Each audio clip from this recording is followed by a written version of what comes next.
नमस्कार दोस्तों, मेरा नाम है अंशुमन नायक और आप सभी का बहुत बहुत स्वागत है इंडियन डिफेंस न्यूज के डिफेंस टॉक सीरीज में,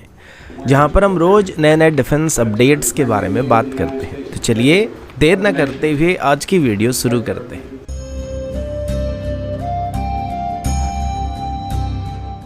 आज की पहली अपडेट ATAGS की तरफ से या एडवांस टोड आर्टिलरी गन्स की तरफ से है। ATAGS जो कि भारत का पहला इंडिजिनस आर्टिलरी गन है, इसकी इनिशियल ऑर्डर के तौर पर इसकी 114 यूनिट को भी इंडियन आर्मी में इंडक्ट करने का निर्णय लिया गया था, जिसके बाद अभी कुछ महीने पहले ही एक और रिपोर्ट सामने आया था जिसमें ये बात बताया गया था कि अभी ATAGS की एक और फॉलन ऑर्डर भी किया जाने वाला है, जिसमें कुल मिलाकर 300 गन्स को खरीदने का प्लान किया गया।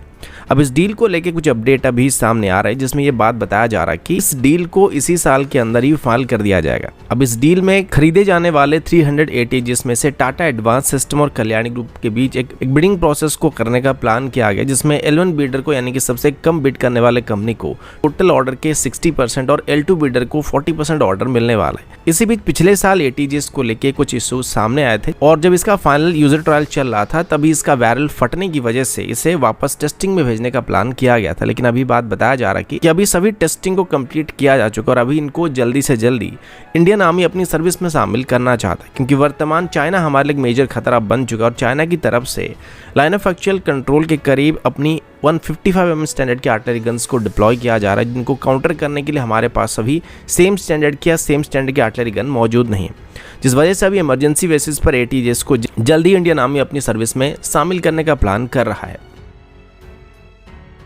अगला अपडेट इंडियन एयरफोर्स की ट्रांसपोर्ट एयरक्राफ्ट की फ्लीट की तरफ से है। आप सभी को शायद ये बात पता होगा कि रिसेंटली इंडियन एयरफोर्स की तरफ से भी एक टेंडर को फ्लोट किया गया था, जिसमें इंडियन एयरफोर्स के लिए मीडियम ट्रांसपोर्ट एयरक्राफ्ट को खरीदने का प्लान किया गया है, जिनकी कैपेसिटी 18 टन से लेकर 30 टन के बीच होने वाली है, जिनको इंडियन एयरफोर्स अपनी एग्जिस्टिंग AN-32 एयरक्राफ्ट्स को रिप्लेस करने के लिए इस्तेमाल करेगा।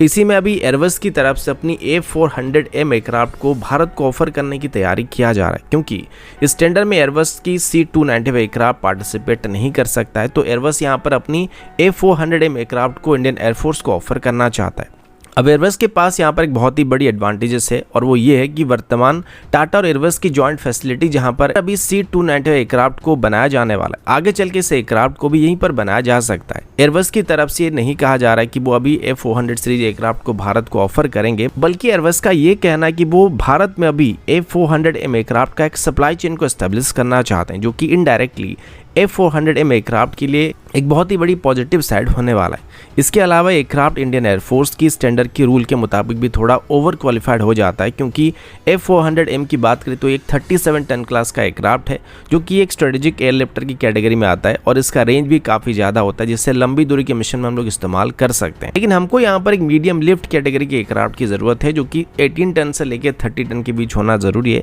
तो देखने वाली बात यह है कि क्या इसको इंडियन एयरफोर्स की तरफ से कंसिडर किया जाता है या फिर नहीं किया जाता है। अगला अपडेट इंडियन नेवी और इंडियन एयरफोर्स दोनों की तरफ से है।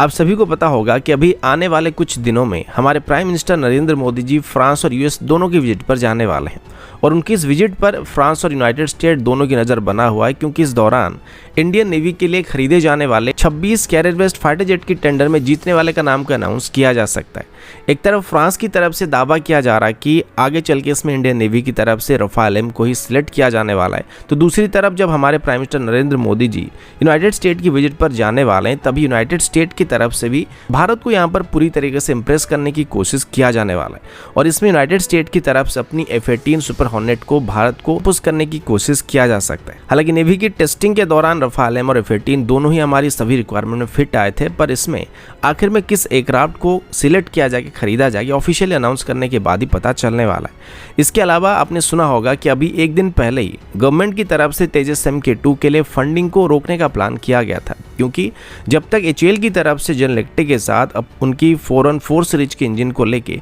कोई डील को फाइनल नहीं किया आता है, तब तक गवर्नमेंट की तरफ से फंड को सैंक्शन नहीं करने का फैसला किया गया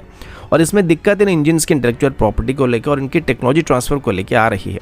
पहले जनरल इलेक्ट्रिक की तरफ से बात बताया गया था कि वो इन इंजन्स को लोकल मैन्युफैक्चरिंग के साथ, टेक्नोलॉजी ट्रांसफर के साथ और इसकी इंटेलेक्चुअल प्रॉपर्टी को भी भारत को प्रोवाइड करने वाले, लेकिन अभी यूनाइटेड स्टेट की गवर्नमेंट की तरफ से इस कंडीशन को फुलफिल करने से थोड़ा संकोच किया जा रहा है। तो उम्मीद किया जा रहा है कि जब हमारे PM Narendra Modi ji United state की गश्त पर जाएंगे तो तब इस इंजन की डील को भी फाइनल करने की कोशिश किया जा सकता है। तो दोस्तों अभी के लिए इतना ही, मिलता हूँ आपसे अगली वीडियो में, तब तक के लिए जय हिंद, वंदे मातरम।